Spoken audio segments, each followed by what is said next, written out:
Hello friends, welcome to our 12th English video lesson. I am Professor Randir here. Today we have to learn a very interesting lesson of our syllabus 1.3, the Cope and the Anthem. This lesson is written by a famous American writer O. Henry. This lesson is very interesting one. After watching this video, you really enjoy this lesson. So let's start our lesson. See the page number 27. In this page number, we have to complete the icebreaker. आता आपण icebreaker हा भाग बघणार आहोत. Suppose you have gone to a place where the winter season is very severe. समजा की तुम्ही एका ठिकाणी गेलात आणि त्या ठिकाणी प्रचंड अशी थंडी आहे. हिवाळ्याचे दिवस आहेत आणि थंडी प्रचंड आहे. Discuss with your partner the ways in which you would protect your self in the cold climate. तुमच्या मित्रासोबत चर्चा करा की तुम्हाला या थंडीपासून बचाव करण्यासाठी तुम्ही काय करू शकाल. We have to write the plenty of option and we have to fill up this chart here. Ways to protect from cold climate.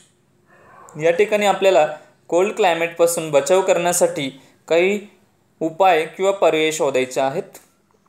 We can use thermal wear. उष्ण उबदार कपडे आपण या ठिकाणी वापरू शकतो. उलन क्लोथ्स पण म्हणू शकतो आपण त्याला. We can protect our self from severe cold using sweater, gloves, then room heater also, scarf, such a things that will protect ourselves from severe cold. यासारख्या वेगवेगळ्या वस्तूंचा वापर करून आपण या थंडीपासून स्वतःचं संरक्षण करू शकतो. तर ओव्हरऑल हा प्रश्न अतिशय सोपा आहे की थंडीपासून बचाव करण्यासाठी आपण काय करू शकतो किंवा यासाठी कोणकोणत्या साधनांचा वापर आपण करणार आहोत यासारखी असंख्य ऑप्शन्स आपण या ठिकाणी सादर करू शकतो. Next question. When you see a cop approaching. बघा की जेव्हा तुम्ही बघता की कोप म्हणजेच का पोलीस की तुमच्याकडे येत आहे. जेव्हा तुम्ही बघता की एखादा पोलीस तुमच्याकडे येत आहे, you feel either relieve or scare. अशा प्रसंगी तुम्ही कधी रिलॅक्स फील करता किंवा कधी घाबरता. Discuss with your partner the situations when you feel relieve or scare. तुमच्या मित्रांसोबत चर्चा करा की जेव्हा तुम्ही रिलीव फील करता किंवा जेव्हा तुम्ही तुमच्या मनामध्ये भीती वाटते, अशा दोन्ही अवस्था आपण या ठिकाणी सादर करायच्यात किंवा दोन्ही अवस्थेबद्दल आपल्याला माहिती द्यायची. The first thing is here relieve. Relieve म्हणजेच रिलॅक्स वाटणे, बरं वाटणे ज्यावेळेस पोलीस तुमच्याकडे येतात त्यावेळेस. One answer is already given here. You are walking alone in a dark street. एखाद्या अंधाऱ्या रस्त्याने तुम्ही जात आहात आणि एकटेच आहात. अशा प्रसंगी जर तुमच्या पाठीमागे जर पोलीस येत असेल की तुम्हाला त्या ठिकाणी पोलीस दिसून आला तर नक्कीच तुम्हाला कसं फील होणार आहे? Relax. That's called relieve. The situation that we have to provide here. somebody is following you. Suppose you are walking you are walking alone in the dark street and someone is following to you, and right time you see a policeman approaching towards you. अशा प्रसंगी की ज्यावेळेस तुम्ही एकटे रस्त्याने जात आहात आणि तुमचं कोणीतरी पाठलाग करत आहे आणि अशा प्रसंगी अचानकपणे पोलीस तुमच्याकडे येताना दिसताच तुम्हाला रिलॅक्स वाटतं की तुम्हाला आता भीती तुमची नाहीशी झालेली असते. Suppose you teasing. सपोज की suppose you are capture by a criminal and they demanding things they demanding money from you. A robber such a things and right the moment you see a cop is approaching towards you. समजा की तुम्हाला एखादा व्यक्ती लुटण्याचा प्रयत्न करत आहे, तुमच्याकडील पैसे वगैरे मोबाईल हिसकावून घेण्याचा प्रयत्न करत आहे आणि अचानकपणे तुम्हाला पोलीस दिसला, तुमच्याकडे येताना पोलीस दिसताच तुम्हाला कसं फील होणार आहे? Relax. The next situation is here scare situation, म्हणजे भीतीदायक. या ठिकाणी ऑलरेडी एक आन्सर आपल्याला दिलेला आहे. You are riding a bike without a valid driving licence. की तुम्ही टू व्हीलर चालवत आहात आणि चालवत असताना तुमच्याकडे जे ड्रायव्हिंग लायसन आहे त्याची व्हॅलिडिटी संपलेली आहे, की ते आता आउटडेटेड झाले. असं ड्रायव्हिंग लायसन तुमच्याकडे आहे आणि तुम्ही गाडी चालवताय, अचानकपणे तुमच्या मनामध्ये भीती वाटते आणि पोलीस तुमच्याकडे येत असताच तुमच्या मनामध्ये भीती वाटते की आता आपल्याला फाईन भरावा लागणार आहे किंवा आपल्याला या पोलिसामार्फत काहीतरी शिक्षा होईल, अशी भीती मनामध्ये येते. When you break speed limits और riding without helmet.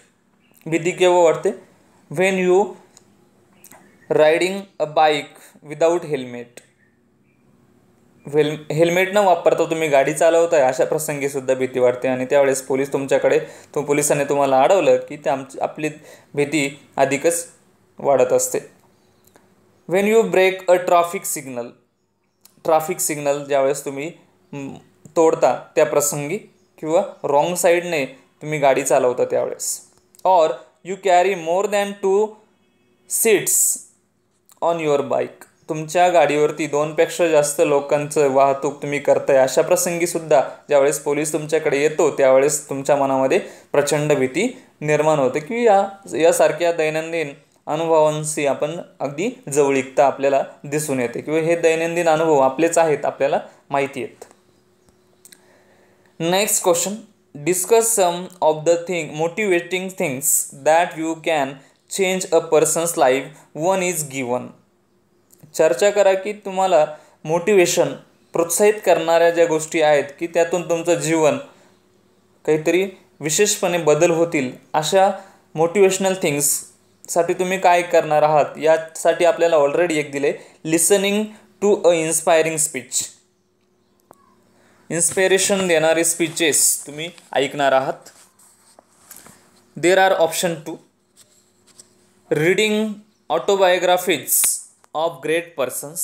It means reading success stories of successful persons.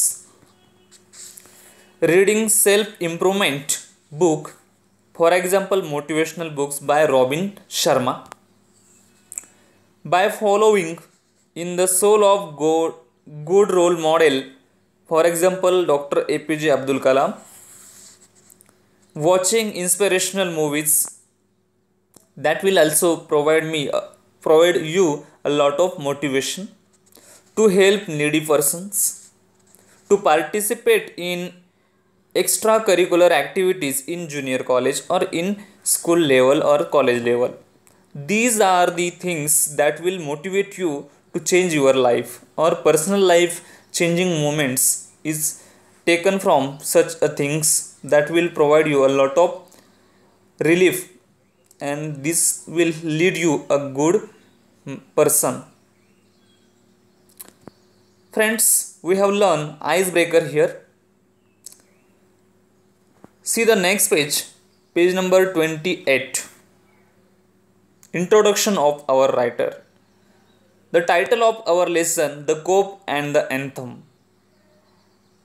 Title बघा, The Cope and the Anthem. या ठिकाणी टायटल आहे कोप. कोप मीन्स पोलीस आणि अँथम मीन्स या ठिकाणी आपण म्हणू शकतो गीत. अँथम मीन्स गीत, एखादं गाणं. काय आहे ते आपण ॲक्च्युअली आपल्या लेसन एकदा स्टार्ट केला की त्यावेळेस आपल्याला कळून येणारच आहे. Before going to learn the actual lesson we have to learn the introduction of our writer O Henry 1862-1910. William Sydney Porter. The real name of our writer is William Sidney Porter, but he was using his name O. Henry for literature in publicly he was using his name as O. Henry for the reader. He is an American writer. He is better known by his pen name O. Henry. त्याच्या टोपण नावाने ते खूप प्रसिद्ध आहेत आणि American लेखक असल्या कारणामुळे त्यांची प्रसिद्धी ही व्यापक प्रमाणात आहे. Overall all the writers are very famous.